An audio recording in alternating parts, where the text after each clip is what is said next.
কোথায়? চট্টগ্রামে আমি ল্যান্ড করেছি। তো এটাই হয়েছে। তো ইঞ্জিন যখন ড্যামেজ হয়ে গিয়েছে, তখন প্লেনটা নামার কথা ছিল এক শহরে, কিন্তু একটু গো, আপনার যেতে কতক্ষণ সময় লাগবে? বিমানের যিনি পাইলট ছিলেন তিনি বললেন যে এখন চলবে না।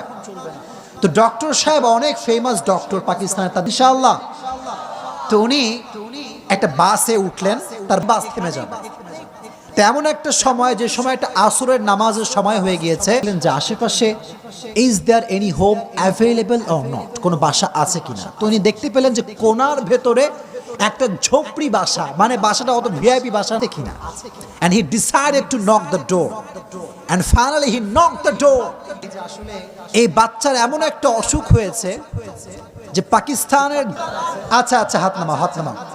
আমি বলি, আচ্ছা না না লাফায়ও না, লাফায়ও না, আমি বলি বেশিরভাগ যুবকদের টাইম লাইনে খালি ছ্যাঁকা খাওয়া